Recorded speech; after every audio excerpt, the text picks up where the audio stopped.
Hey, good day, everybody. Had a couple questions about whether or not you could cut templates, in this case, a recess for a joystick mount underneath your control panel with a plunge router or like a handheld trim router.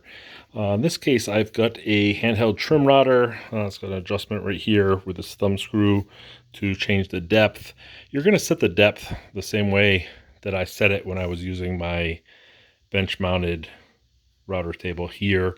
In that case, you're coming up from the bottom, but there's no reason you can't do this with a handheld from the top if you don't have a router table. You're going to set your depth, like I said, the same way. You're going to put your joystick on the bottom, have the screw sticking up, and then you're going to adjust the depth of the router so it is just shy of the tip of that screw. In this case, you have to use a top bearing router bit like this one here. You can't use a bottom bearing because you're going to be plunging down. So a couple tips there. You're going to take your template and screw it to your control panel piece. In this case, I just got a piece of scrap. When you start the cut, you're going to hold it like this. You want to anchor it down against the template here. And then when you start the router, you're going to tip down into the material. You never want to kind of hold it like this and then plunge it down by hand. It's going to get all squirrely on you and you could come out with a really, really bad cut. So anchor it like this, tip it down nice and slow until you've got it flat on your template. And then you're just going to follow your template all the way around. And then you're going to do some cuts like this to kind of take some material out.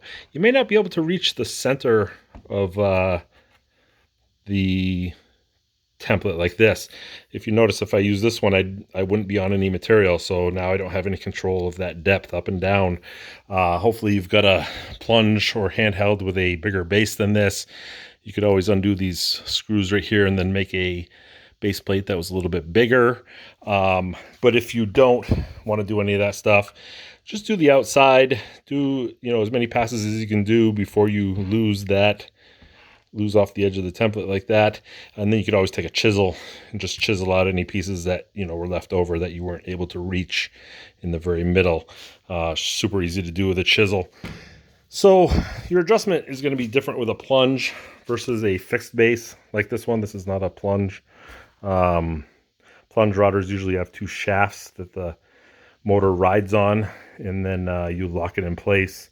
I would always lock it in place before I brought the bit down. I would never plunge right into the work. I don't feel that that's safe personally, but you do you. Another way to do this, if you didn't have this type of router bit that has the bearing on it, they sell adapter plates. In this case, this actually came with one of the routers that I bought. It's not for this router right here. Obviously, it's not the right size. But what this does is it would go on here as such, and then these are different size inserts here. You can see they come in all kinds of different sizes. And this actually follows around on the template instead of the bearing. In this case, you're going to have to make your template a little bit bigger. It's going to need to be that offset between the bit and the outside of the collar here.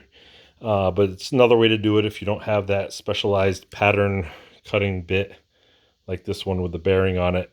With one of these, you could do it with a spiral up or down cut bit or a data wing bit, a bunch of different bits you could use to hog out material like that using one of these guides. This bolts to the bottom of my router with these 3 screw holes, and like I say, it's got all kinds of different collars, different heights for those collars. I usually make my templates out of 3/4 inch thick, so I can use the tallest collar possible, but they do make super, I can't pop this one out, but super low profile ones like this one if you're using a really thin material for your pattern.